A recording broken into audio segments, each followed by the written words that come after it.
হাতে উঠিয়া কহ কালী কালী, ও মন কালী কালী। প্রভাতে উঠিয়া কহ কালী কালী, ও মন কালী কালী। চিত্ত শুদ্ধ কর জবা তুলি, ও মন জবা তুলি। প্রভাতে উঠিয়া কহ কালী কালী, ও মন কালী কালী।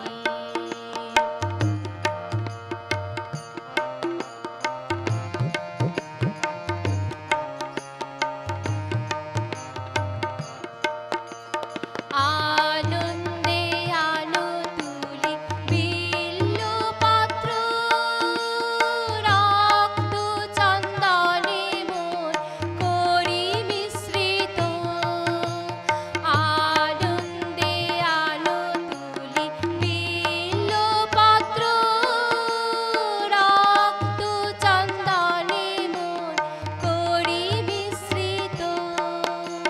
প্রেম অনুরাগে ভরি দুটি নেত্র, প্রেম অনুরাগে ভরি দুটি নেত্র।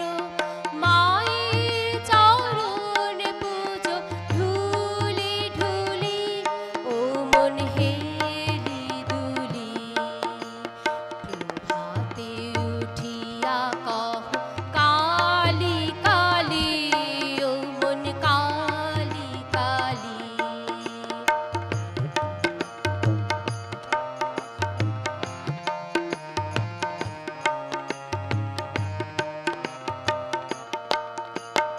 অলস ত্যাজিয়া ওরে জপ কালী নাম, অন্তিমে মাতৃপদে লোভিতে বিশ্রাম।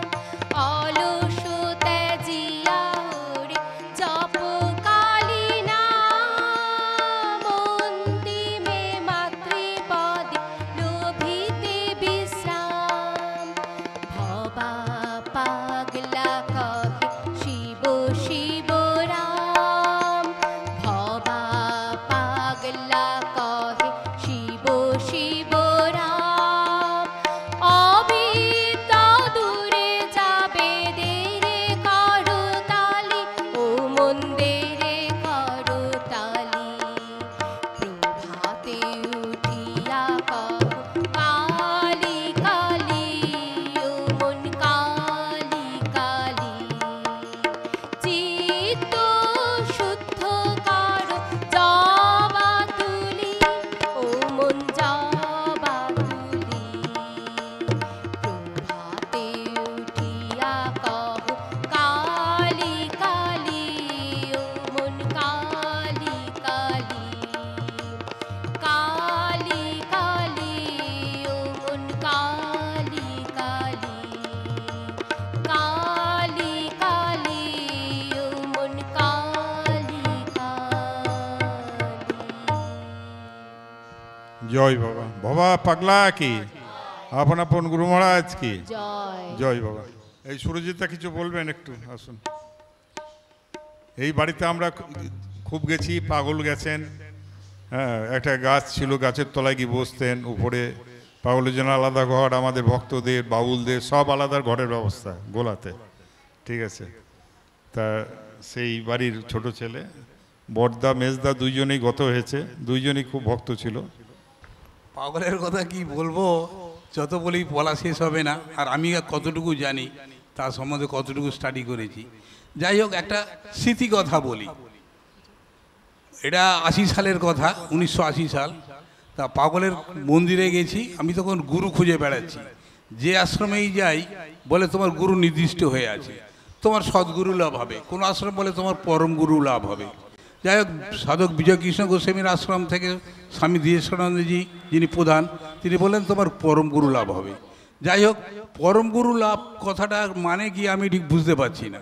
তা একজন আরেক সাধু বাবা স্বামী নির্মলানন্দজি, ইনি ভারত সেবা সংঘের বালিগঞ্জের অধ্যক্ষ, তিনি বললেন পরম গুরু বলতে বাবা মায়ের যিনি গুরু তাকে যদি তুমি গুরু করো তাহলে পরম গুরু লাভ হবে। এই একটা ব্যাখ্যা পেলাম। তাহলে বাড়ি এসে মাকে জিজ্ঞেস করতে বলে, হ্যাঁ আমরা তো বিধুবাবুর বাড়ি পানিহাটি বিধুবাবুর বাড়ি গিয়ে তোর বাবা আর আমি দীক্ষা নিয়েছি, তাই নাকি? তাহলে তো এই গুরু পেয়েছি বাবা পাগলা। ব্যাস পরের দিনই ভোরবেলা চলে গেছি বর্ধমান কালনায় গিয়ে আমি মন্দিরে ঢুকছি, দেখি একটা থুতথুড়ে বুড়ি, এই সাদা চুল কালো চুল, হ্যাঁ হাত পা কুচকে কুচকে চামড়াগুলো গেছে, ছোট্ট মানুষ, হ্যাঁ জলিদির কোলে, জলিদিকে পরে জানলাম, যাই হোক জলিদির কোলে শুয়ে আছেন, বুকে মাথা দিয়ে। তা যাই হোক, তা আমার একটু কেমন যেন খটকা লাগলো যে বেশ সুন্দরী যুবতীর কোলে।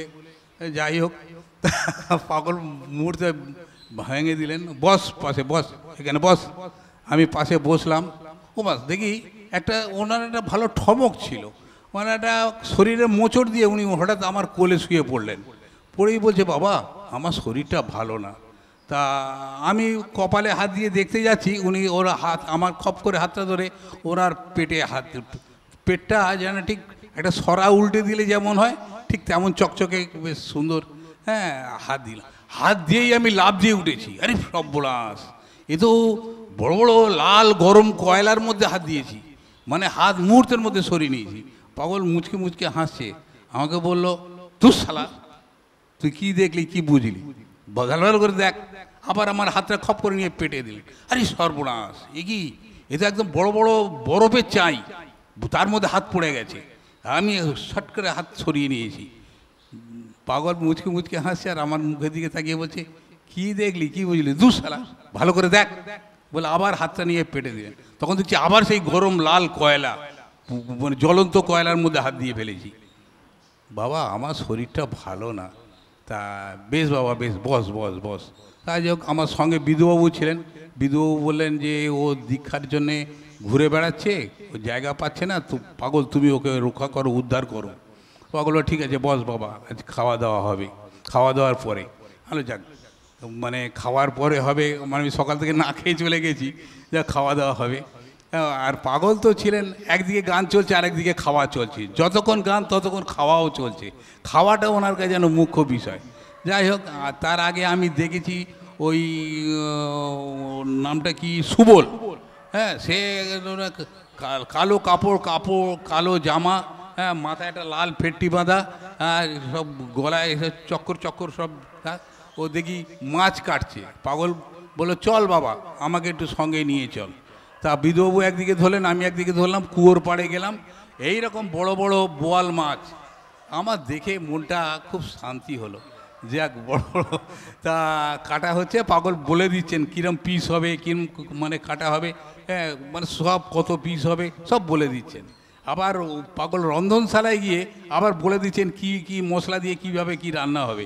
তা যাই হোক, আমি এদেশি ঘটি লোক তো, বাঙাল বাড়ি খাওয়া আমার লোভ, কত দিদি বৌদি পাঠিয়েছি এরকম খাবার লোভে। যাই হোক, তা পাগলের ওই মন্দিরে সেদিনকে তখন কলাইয়ের থালা ছিল, কলাইয়ের থালা সব এসে গেল, পরপর সাজানো হয়ে গেল। বস বাবু বস, বিধুবাবু আমি বসলাম, আরও সব ভক্ত শিষ্য যারা এসেছিলেন তারাও বসলেন। খাওয়ার সময় দে শালাকে 2 পিস দে, 2 পিস আর 1 পিস দে, এরকম। আমি বললাম যাক, একটা জিনিস কি, আমার একটা ভয় হচ্ছিল যে বোধহয় দীক্ষা নেওয়ার পর নিরামিষ খেতে হবে। এ অনুকূল ঠাকুরের এক এক জায়গায় এক এক রকম নিয়ম আছে। যাই হোক, পাগলের এখানে তাহলে মাছ হয়, হ্যাঁ যাই হোক। তা আমি বললাম মাছ তো খেয়ে নেই, আর বাড়ি গিয়ে যত রকম মাছ আছে সব রকম মাছ কিনে কিনে এনে খাবো, তারপরে দীক্ষা নেব। ও খাওয়া দাওয়ার পরেই কিছুক্ষণ পরে সদয়দা হাঁকছেন, ঘোলা থেকে সুরজিৎ ঘোষকে এসছেন, তখন তো আমাকে কেউ চিনত না, ঘোলা থেকে সুরজিৎ ঘোষকে এসছেন। পাগল ডাকছে আসুন। তা আমি গুটি গুটি পায়ে ভয়ে ভয়ে পাগলের কাছে গেলাম। পাগল মন্দিরে আমাকে হাত ধরে ঢুকিয়ে নিলেন মূল মন্দিরে। তা নিয়েই উনি খপ করে দরজা দিয়ে দিলেন। আমি তো ভয়ে আমার বুক ধড়ফড় করছে, বড় বড় রামদা ঝুলছে, বন্দুক ঝুলছে, ছোরা এরকম নেপালি ছোরা ঝুলছে। না সর্বনাশ, আজকে আমি কোতল হয়ে যাব। তা যাই হোক, পাগল আমাকে বস এখানে বস, একটা আসনে বসালেন, উনিও বসলেন। যাই হোক, মহামন্ত্র উনি কানে দিলেন। আমি ঘোষ গোয়ালা, আমার সেই তেতা যুগে ভগবান কৃষ্ণ আমাদের ঘরে লালিত পালিত হলেন মা যশোদার কোলে, আর আমরা এই কলিযুগে এসে নাম ভুলে গিয়েছিলাম। পাগল সেই মহা নাম কানে দিলেন, কালী নাম দিলেন। যাই হোক, তা পাগলকে জিজ্ঞেস করলাম, পাগল তাই খাওয়া দাওয়া কি কি বাদ বিচার আছে, কি কি আছে, বারণ আছে? তুই শালা সব খাবি, নিজের মাথা খাবি না। এই একটা বাণী কিন্তু আমাকে বলেছিলেন, আমি পরে পরবর্তীকালে বলাতে এটাকে একটা বাণী আকারেই সবাই গ্রহণ করেছেন।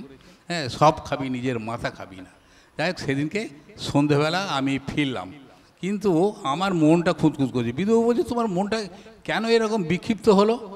কই, পাগল তো আমার নাকের এরকম ধরলেন, কানে মন্ত্র দিলেন, আমি তো কিছু জ্যোতিপতি দেখতে পেলাম না, বিভূতি দেখতে পেলাম না। আমার মন্ত্রটা ঠিক হয়নি, আমার অপূর্ণ রয়েছে মন্ত্র, আমি কিছুই লীলা দেখতে পেলাম না। তো মানে ঠাকুর রামকৃষ্ণদেব একটু পায়ের বুড়া আঙুল ছুঁয়েছেন নরেন্দ্রর বুকে, তাতেই সে বিশ্ব ব্রহ্মাণ্ড দেখছে। আর আমার তো কপালে হাত দিয়ে আমি তো কিছুই দেখলাম না, কিছুই বুঝলাম না। যাই হোক, ওখান থেকে ফেরার সময় বিধুবাবুকে বললাম, আপনি ধরুন ট্রেন, চলে যান। আমি রানাঘাট নেমে গেলাম। রানাঘাট নেমে গিয়ে ওইখান থেকে হিচুলি কৃষ্ণনন্দ ব্রহ্মচারী আশ্রম, আনন্দময়ী মায়ের, ওইখানে গিয়ে তা আমি গিয়ে তখন দেখেছি যে গান বাজনা চলছে, গান বাজনা চলছে। তার পরেই মানে ওই ভগবতী মা উনি ভাগবত পাঠ করবেন। যাই হোক, গান চলছে, গান চলতে চলতে আমি হঠাৎ দেখছি ওখানে গোপালের পাথরের মূর্তি আছে, একটা কুলুঙ্গি মতো আছে দেয়াল কেটে, হ্যাঁ, ওর মধ্যে। তা আমি হঠাৎ দেখছি কীরকম হলো, এই মানে মাধবীলতার দিয়ে একটা দোলনা করলে যা হয়, দোলনাতে সেই ওই গোপাল দোল খাচ্ছে।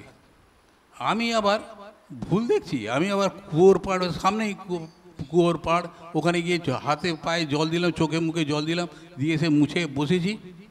তাই তো আশ্চর্য, হ্যাঁ, গোপাল তো দোল খাচ্ছে। দেখুন কোথায় আমি বিশ্ব ব্রহ্মাণ্ড দেখতে চেয়েছিলাম আর কোথায় এসে কি দেখছি, বুঝলেন না?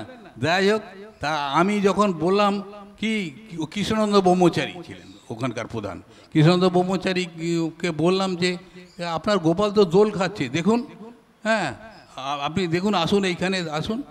উনি বললেন, আমি তো কিছুই দেখতে পাচ্ছি না। বলে উনি দাম করে উনি সেই মোটা চেহারা এরকম পড়ে গেলেন দম করে, আর সবাই আমার দিকে তাকাচ্ছে, কি বললো এরকম উনি অজ্ঞান হয়ে পড়ে গেলেন। কিছুক্ষণ পরে দেখি ওই ভগবতী মা এসে কানে নাম জপ করতে করতে উনি সুস্থ হলেন। আমার সেই গোপাল নাগ আমাকে কি যেন একটা বলে ডাকলেন, হ্যাঁ, তা ও কোথায় গেল কোথায় গেল, হ্যাঁ, তারপর আমাকে পাশে বসিয়ে বলল, বাবা তুমি, আমরা সামনে উৎসবে কঙ্খল যাচ্ছি, হরিদ্বার কঙ্খলে, তুমি আমাদের সঙ্গে যাবে। ঠিক আছে, যাব। হ্যাঁ, আর এদিকে এই তো কথাই হলো, আর তুমি কিন্তু লুচি আর পায়েস খেয়ে যাবে। সত্যি বলছি, আর লুচি পায়েস আমার সবচেয়ে প্রিয়। তা লুচি পায়েস খেয়ে সেদিনকে সন্ধ্যেবেলা ফিরলাম, ওনাকে বললাম যে ঠিক আছে আমি যাব। আমি আর ওনার সঙ্গে যাইনি, আমি গত বছর সেই কঙ্খলে গিয়েছিলাম মে মাসে। তা যাই হোক, তা মায়ের আশ্রমে গেলাম, তা আমি তারপরে বাড়ি ফিরলাম। দেখুন, আমি মনে মনে ভাবছি, আমি পাগলের কাছে দীক্ষা নিলাম, উনি কিছুই বিভূতি দেখাতে পারলেন না, অথচ এইখানে বিভূতি দেখছি। মানে পাগল যেন নির্দিষ্ট করে আছে যে আমার মনে সন্দেহ, এই সন্দেহ দূর করার জন্য উনি আমাকে রানাঘাট নামিয়ে দিলেন। রানাঘাট নেমে গেলাম, আর ওই হিজুলিতে কৃষ্ণনন্দ ব্রহ্মচারীর আশ্রমে গেলাম, গেলে ওখানে ও পাগল দেখিয়ে দিল। তা আমি এইটার স্মৃতিকথা থেকে আমার মনে আছে এখনও। কতদিন বেঁচে আছি আমি জানি না, 72 বছর বয়স হলো। যাই হোক, এখন আপনারা আবার আনন্দ করুন, গান শুনুন। যোগমায়া গান করছে, আমি এইখানে ইতি করছি। জয় ভগবান। এইরকম অনেক স্মৃতি অনেক জায়গায় অনেকের মধ্যেই আছে। হ্যাঁ, হরিদা একটু 5 মিনিট বলবেন। আমাদের বয়োজ্যেষ্ঠ অনেক, মানে বলা যায় সবচেয়ে বয়োজ্যেষ্ঠ বলা যেতে পারে ভবার জগতে। পাগলকে আমি স্বপ্নে কথা হতো, দেখা হতো, কথা হতো। পাগলকে একদিন গিয়ে বললাম বিধুবাবুর বাড়িতে, তা উনি সঙ্গে সঙ্গে মুখে হাত দিলেন, চুপ চুপ, কারুকে বলবি না, তাহলে আর এটা দেখতে পাবি না, জানেন? এই আশ্চর্য, কিন্তু আমি বলে ফেলছি, কারণ মানুষ জানুক তার লীলা কথা। অনেক লীলা আছে, তা সময় সাপেক্ষ সব আবার বলবো। হ্যাঁ, আজকের মতো আপনাদের কাছে আমি বিরতি। জয় বাবা, জয় বাবা, বসে। তা হরিদা, জয় ভবা। উপস্থিত সদয় মহারাজ এবং উপস্থিত আমাদের গুরু ভাই, গুরু বোন এবং ভক্তজন, সবাইকে আমার বিজয়ের শুভেচ্ছা এবং ভালোবাসা নেবেন। পাগলের সাথে আমার 70 দশকে পরিচয়।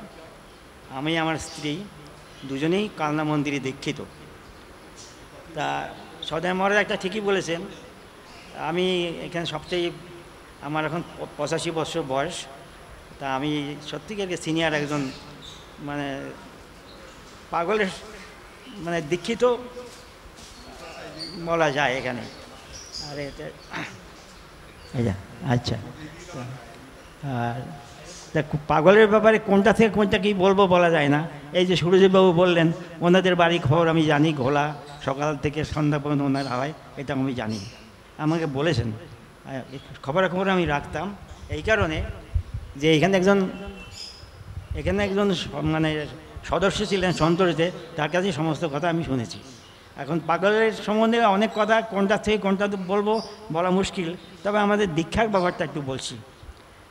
70 দশকে আমার স্ত্রী খুব যাতায়াত করতেন। আমাদের এই বিয়ের 5-6 বছর মানে কোনো সন্তানাদি হয়নি। তারপরে সবার কাছে শোনে মেয়ে মানুষ, তার যদি বাচ্চা কাচ্চা না হয় তার তো খারাপ লাগবেই, এটা স্বাভাবিক। যারা মায়েরা আছেন, বোনেরা আছেন, তারা বুঝতে পারবেন।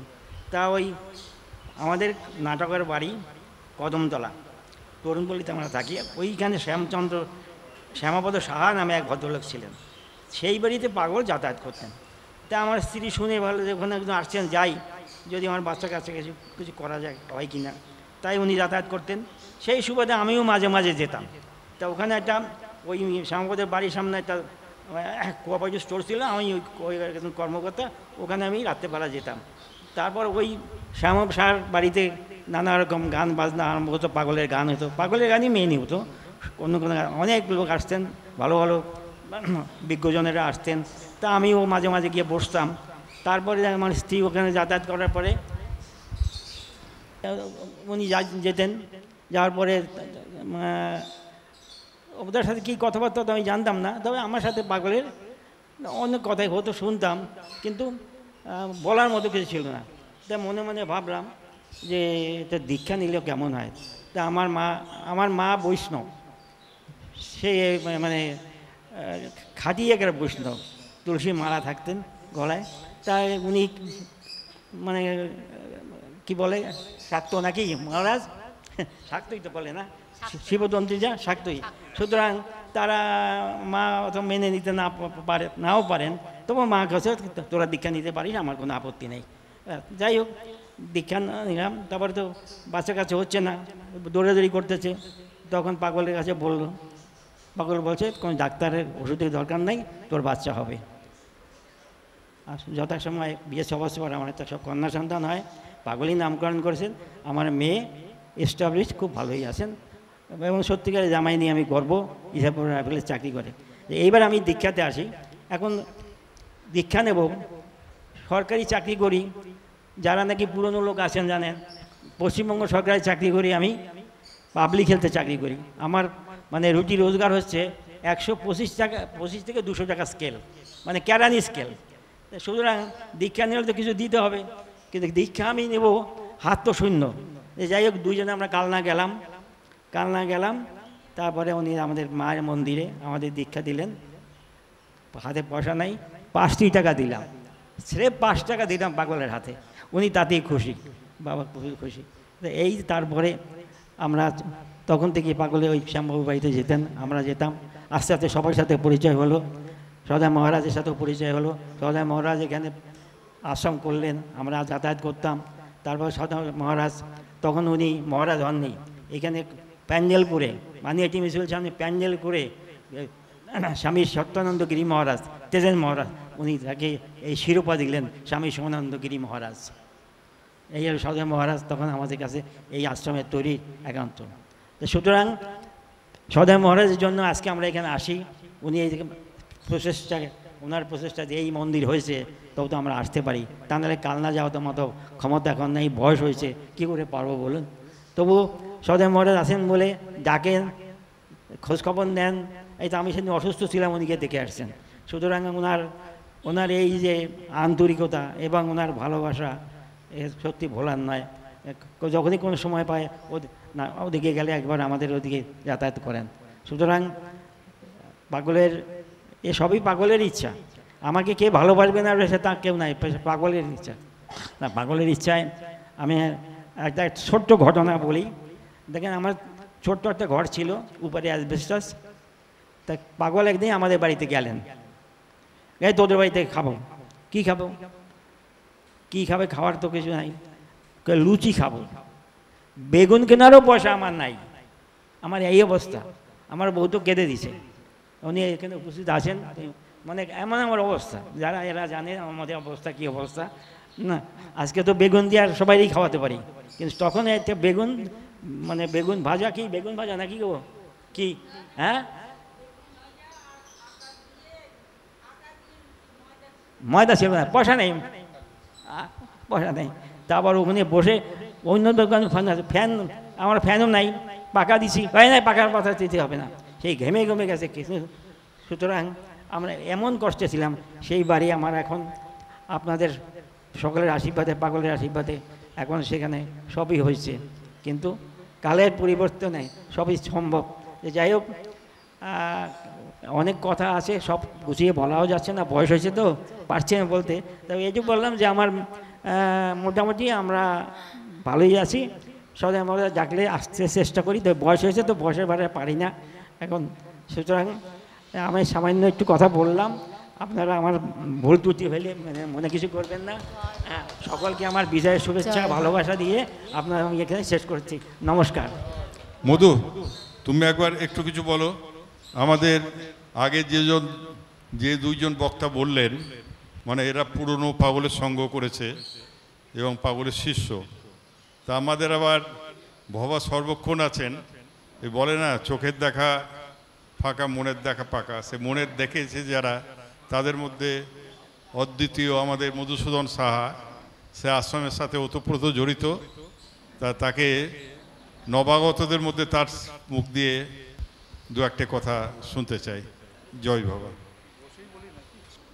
শ্রী শ্রী ঠাকুর ভবা পাগলার প্রতি শতকোটি প্রণাম এবং আমাদের শ্রদ্ধেয় স্বামী স্বামী সোমেশানন্দ গিরি মহারাজকে সশ্রদ্ধ প্রণাম জানাই।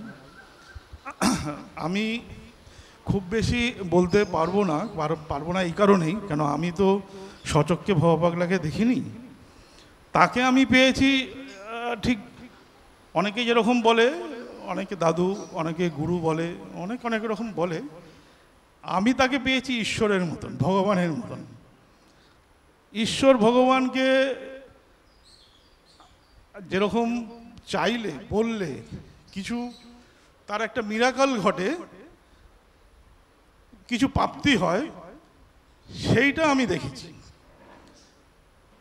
সচক্ষে পাইনি, কিন্তু তার যে প্রতিচ্ছবি, সেই দিকে তাকিয়ে যদি কোনো মনের ইচ্ছে প্রকাশ করি, মনের বাসনা বলি, দেখেছি সেটা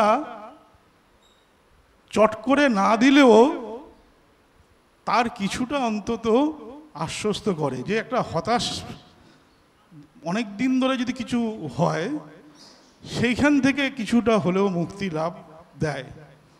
এবং কোনো কিছু চাইলে তার পূরণটাও সে করে, কোনো না কোনো উপায়ে করে। তৎক্ষণাৎ হয়তো পাওয়া যায় না, যে এক্ষুনি চাইলাম এক্ষুনি পেলাম, এরকম ব্যাপারটা নয়।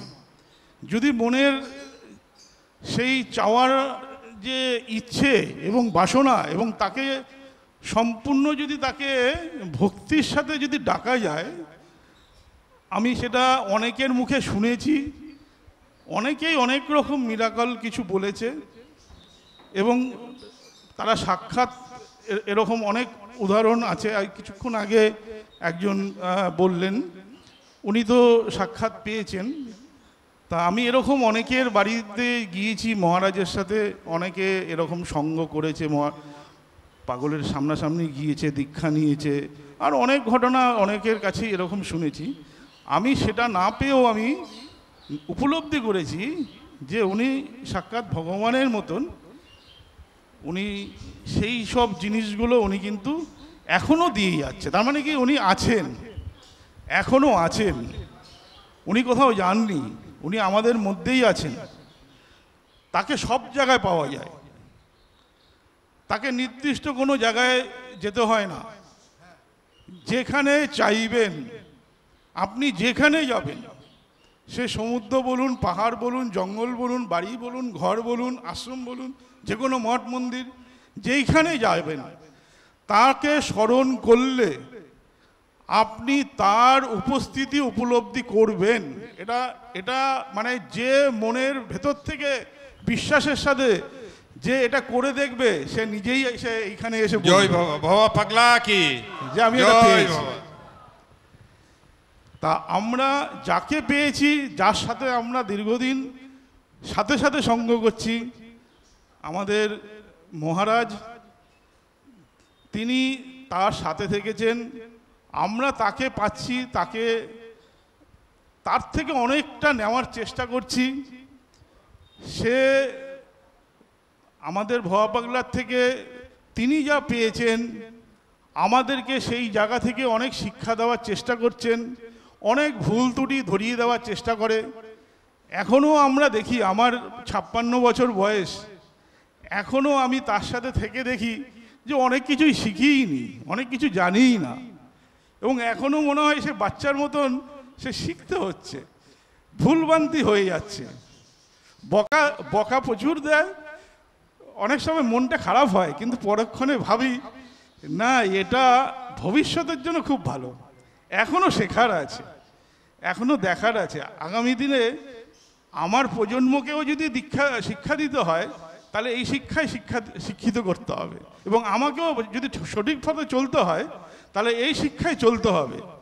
তা যারা এই মহারাজের সংস্পর্শে আসছে বা আসবে, তাদের উদ্দেশ্যে আমার একটা অনুরোধ, যে আপনি তার কঠোর বা আদার্স যেটা উনি যে কঠোর ব্যাপারটা দেখান, এই যে বকাবো করে বা বিভিন্ন রকম কাজের কোনো ত্রুটি হলে সে একটু আক্রমণক কিছু বলে ফেললেন, ওটাকে ধরবেন না, আপনি শিক্ষাটাকে নেওয়ার চেষ্টা করবেন। তাতে আপনার আগের জীবনের জন্য, আপনার চলার পথের জন্য আপনার ভালো হবে। যদি আপনি সেটাকে যদি ব্যথা পেয়ে চলে যান, তাহলে ভাববেন আপনার জীবনের একটা মূল্যবান জিনিস আপনি হারিয়ে চলে গেলেন। এইটা আমার অনুরোধ রইল। আমার প্রণাম জানিয়ে, সবাইকে শুভেচ্ছা জানিয়ে ভালো থাকবেন সবাই। আমার বক্তব্য শেষ করলাম। তুষার বাবা, তুষার ভট্টাচার্য, এ ভবা পাগলাকে ভিতরে ভিতরে উপলব্ধি করেছে এবং আশ্রমের সাথে ওতপ্রোত জড়িত, মানে আশ্রমের মানে শুভানুধ্যায়ী, পৃষ্ঠপোষক, সেবক, সব কিছুই। তার মুখে আমরা 2-4টে কথা শুনবো। জয় বাবা। প্রথমে আমার পরম শ্রদ্ধেয় আমার গুরু শ্রী স্বামী সোমেশ্বরানন্দ গিরি মহারাজকে শতকোটি প্রণাম জানাই, ভব পাগলাকে জানাই শতকোটি প্রণাম, এবং এখানে ভবতারা এবং যত দেবদেবতা আছেন তাদেরকে আমি জানাই সশ্রদ্ধ প্রণাম। আমার দেখার সৌভাগ্য হয়নি, কিন্তু বিভিন্ন বক্তার মুখে এবং আমার গুরুদেবের মুখে যা শুনেছি, সেটা মানে যে বিশ্বাস হয়েছে, সেটা আমি ভাষায় প্রকাশ করতে পারিনি। আমি বছর দুয়েক আগের ঘটনা বলছি। পরের দিন গুরু পূর্ণিমা ছিল, এবং তখন আমার গুরুদেবের কোমরে একটা খুব যন্ত্রণা ছিল, পায়ে যন্ত্রণা ছিল। তা গুরুদেব খুব কষ্ট পাচ্ছিলেন। রাত তখন 11:30 বাজে। তা আমাকে বললেন, তুষার বাবা, কালকে তো অনুষ্ঠান, কি করে হবে? আমি বললাম, ঠিক আছে, আপনি চেষ্টা করুন ঘুমাতে। আমি এখানে পাগলের একটা, এখন যে মূর্তিটা রয়েছে আমাদের মন্দিরে, সেখানে এসে নতজানি হয়ে বললাম, তোমার শিষ্য আমার গুরুদেব, আগামীকাল গুরু পূর্ণিমা আছে, বাকিটা তুমি বুঝে নাও। আমি জানলাটা খোলা ছিল আমার গুরুদেবের, দূরের থেকে একটু দেখলাম যে গুরুদেব ঘুমিয়েছেন কিনা। আমি আর ঘরে ঢুকে ডিস্টার্ব করলাম না। পরের দিন ভোরবেলা যখন জিজ্ঞেস করলাম, গুরুদেব আপনার ঘুম হয়েছে? বলছে কালকে কখন ঘুমিয়ে পড়লাম আমি জানি না, তুমি কখন ঘরে ঢুকেছো কখন বেরিয়েছো আমিও জানি না।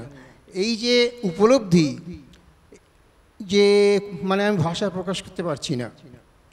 তারপরে 15ই ডিসেম্বর আমার পাড়ায় একটা এই গত বছর 2024-এর একটা অনুষ্ঠান ছিল, ভাবার সাধনা সঙ্গীত। কয়েক বছর ধরেই করার চেষ্টা করেছি, গত বছরও করেছি। তা দুটো চেয়ার আমার বাড়িতে ছিল, একটা আমার গুরুদেব সেটা উপবেশন করবেন, আর একটা আমার বাবা পাগলার জন্যে। তো আজকাল দিনে পুল যে সাইকেল ভ্যান সেগুলো তো পাওয়া যায় না, আর সাইজটা একটু বড় বলে টোটোতে নেওয়া যাচ্ছে না, কিছুতে নেওয়া যাচ্ছে না। খুব চিন্তায় পড়ে গেছি, কি করব সবাইকে বলছি। তা কে যেন আমার কানের কাছে এসে বলল পাগল আসবে, কিন্তু সত্যি হলো 5 মিনিটের মধ্যে একটা ভ্যান চলে আসলো। এরকম ঘটনা আরও জীবনে আমার হয়েছে। আমার মেয়ের শ্বশুরবাড়ি বেনারস, তা সে তার ছেলেকে নিয়ে বেনারসে বেরিয়েছে ঘুরতে। তো হঠাৎ বৃষ্টি নেমেছে, তা তার ছেলের বয়স 5 বছর। সে মাকে বলছে, মাম্মা বাবা পাগলাকে ডাকো, বৃষ্টি থেমে যাবে। সঙ্গে সঙ্গে বৃষ্টি থেমে গেছে। এরকম অনেক ঘটনা আছে। আমি বলতে বলতে আমার চোখে জল চলে আসছে। সবাই ভালো থাকুন। আকাশে বাতাসে সর্বত্র ভব পাগলা আছে, সব তীর্থেই ভব পাগলা আছে, আমাদের আশ্রমেও তিনি বিরাজমান, এটা আমি উপলব্ধি করি। আর আবার সবাইকে নমস্কার, প্রীতি শুভেচ্ছা জানিয়ে সবাই ভব পাগলার নামে জয়গান করবেন। আমাদের আশ্রমে যাতে সুবৃদ্ধি হয়, সবাই আমাদের সাথে থাকবেন। আমার গুরুদেবের বয়স হয়েছে, তার সাথে আমরা যাতে সবাই সম্পূর্ণভাবে সহযোগিতা করে আগামী দিনে আরও এগিয়ে যেতে পারি, এই শুভকামনা রেখে সবাইকে আবার নমস্কার জানিয়ে আমি আমার বক্তব্য শেষ করলাম। শিষ্য ভক্ত মন্দিরামা, সামনে তার বাড়িতেও একটা গ্রুপ অফিস হবে, হাজারিবাগে থাকে, স্টেট ব্যাংকের অফিসার র্যাঙ্কে কাজ করতেন স্বামী স্ত্রী। তা সেই মা একটা আমাদের এক্সপ্রেস ওয়েতে, বেলগুড়া এক্সপ্রেস ওয়েতে ওখানে একটা ফ্ল্যাট নিয়েছে। আমাদের এর মধ্যেই সেখানে শুভ উদ্বোধন 22 তারিখ নাকি মা? 22 তারিখে তোমাদের সবার আমন্ত্রণ জানালো, যারা যেতে চাও। ওই ফ্ল্যাট বাড়ি এয়ারপোর্টের কাছাকাছি। তা সেখানে আমরাই যাব, গ্রুপ হবে। বুঝতে হবে না, চেয়ার দেবে মা? না, ঠিক আছে। জয় বাবা, সবাইকে শুভ বিজয়ের প্রীতি সম্মেলন প্রণাম জানাই, যথাযোগ্য স্থানে সবাইকে শুভেচ্ছা জানাই। আমি আজকে যেই পরম সৌভাগ্য পাবো আমি এটা ভাবতেই পারি। আমিও পাগলের সঙ্গে সাক্ষাৎভাবে কোনোভাবে নই। আমার শাশুড়ি মা শ্রীমতী গীতা গুপ্ত পাগলের শিষ্যা ছিলেন। আর আমি কিন্তু অনেক উপলব্ধি, যেমন তুষারদা বললেন, আমিও এরকম পেয়েছি। আর সবচেয়ে আশ্চর্য বাবার মানে ব্যাপার, আমি এই আশ্রমটা যেভাবে পেয়েছি, এই আশ্রমের সন্ধান, সেটা আমার কাছে অনেক বড় অনুভূতি। প্রথম তো আমার যখন বিয়ে হয়, আমার বিয়ের সম্বন্ধ মানে কথা হচ্ছে, আমরা মানে নিজেরা জানাশোনাই ছিলাম। আমি এবং আমার হাজব্যান্ড ব্যাংকেই কাজ করতাম, সেই সূত্রেই আমাদের আলাপ, আমাদের বিয়ের ঠিক হয়। আমার বাবা যখন ওখানে যান আমার শাশুড়ির বাড়িতে দেখতে, দিয়ে দেখেন ভবা পাগলা। আর আমার বাবা ছিলেন রাধারমন দাস, বাবাজির শিষ্য ছিলেন। বাবা গিয়ে দেখেন, ওরে বাবা, যে বাড়িতে ভবা পাগল রয়েছে সেখানে তুই যাবি? আমার তো আর কোনো কথা নেই। আমরা এমনিতে ব্যানার্জি ব্রাহ্মণ, আর আমার বিয়ে হয়েছে বদ্যি বাড়িতে। তো আমাদের সবারই ছিল হয়তো বাবার আপত্তি থাকবে, কিন্তু বাবা ভবা পাগলকে দেখে সব ভুলে গেলেন। আমার বিয়ে খুবই ভালোভাবে হলো, সব কিছুই। আমার মামা শ্বশুর মনোরঞ্জন সেনগুপ্ত ছিলেন পাগলের খুব মানে উনিও শিষ্য ছিলেন। তো উনি আমার কাছে বিয়ের পরে গিয়ে থাকতেন। আমার যখন ছেলে হয় তখন উনি আমাকে দীক্ষা দেবার মতনই পাগলের নাম জপ করতে বললেন। আর আমি অনেক বড় একটা মানে সাহস পেয়েছিলাম, যখন আমি প্রসব বেদনায় প্রচণ্ড কষ্ট পাচ্ছি, তখন আমি খালি জয় পাগল শ্রী পাগল, জয় পাগল শ্রী পাগল এইভাবেই ডেকে গেছিলাম। আর কিভাবে যে আমি কি হয়েছে সেটা আর আমি আপনাদের বলতে পারবো না। তারপরে আমরা একবার বেড়াতে এসেছিলাম, আমার মামা শ্বশুরের বাড়ি, আমার যাও আমার সঙ্গে এসছে। আমরা এখানে বেড়াতে এসে আমাদের এখানে ব্যাংকেরই একজন অরুণ মুখার্জি খর্দায় থাকেন, ওনার বাড়ি খুঁজতে খুঁজতে হঠাৎ আমি দেখি, কারণ মার কাছে বইগুলো যেত পাগলের, তো আমি তাতে পড়তাম, হঠাৎ দেখি ডিউটি করলে বিউটি বাড়ে এসব বাণী। আমরা রে এ তো পাগলের বাণী। তো বললো হ্যাঁ তুমি, আমার বর বলো তুমি তো সবসময় দেখতেই পাও কিছু না কিছু ওরকম। বললাম দেখো তুমি, এই দেওয়াল দেখতে দেখতে দেখতে দেখতে আমরা এই আশ্রমে ঢুকলাম। তখন সদা বাবা এখানে ছিলেন, তারপরে ওনার সঙ্গে আমি বললাম বাবা আমার মায়ের কথা, তারপর তো এখানে আসা যাওয়া করতাম। আর অদ্ভুত যোগাযোগ, একবার গুরু পূর্ণিমায় আমি আমার দেওরের সঙ্গে এখানে এসেছিলাম, বাবা আমাকে ওইখানে মন্দিরটার বসিয়ে জিজ্ঞেস করলেন তুমি যে নামে দীক্ষিত সেটা নিজে বলো। আমি বাবা অমনি কোনো মন্ত্র আমার নেই, আমার মামা শ্বশুর খালি পাগলের নাম বলতে বলেছিলেন। তখন বাবা আমাকে দীক্ষা দিলেন। এইভাবে আমিও এখানেই আপনাদের সঙ্গে এইভাবে জড়িত। আমি কিন্তু অনেকভাবে উপলব্ধি করি, আমাদের বাড়িতে মেন আমার বাবা যে ছিলেন, আমাদের ভজনিতাই গো রাধেশ্যাম জপ হরে কৃষ্ণ হরে রাম, এই মন্ত্রে আমরা দীক্ষিত ছোটোর থেকে। কিন্তু এখন আমি পাগলের নাম নিয়েই সবসময় করি। আর অদ্ভুত যোগাযোগ যে আমি এখানে একটা ফ্ল্যাটও করছি, আমার খুব ইচ্ছে যে বাবা সেই ফ্ল্যাটের পুজো করান। আর আমার যে আপনারা যারা আসতে পারবেন আমি খুব খুশি হব, এই বলে আমি শেষ করলাম। আজ আমার শাশুড়ি মা বেঁচে নেই, উনি খুব ভালো গানও গাইতেন, আর উনি পাগলের ওনার কাছেই আমার শোনা গান। তবে দুঃখের বিষয় আমি সেরমভাবে কোনো গান ওনার মানে নিজের মধ্যে অতটা করতে পারিনি। আমিও গান টান করি কিন্তু সেরমভাবে করিনি, ইচ্ছে আছে এখন কাছাকাছি এলে আবার আমিও করবো আর শিখবো। জয় বাবা, সকলকে শুভেচ্ছা।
কালী বলো কালী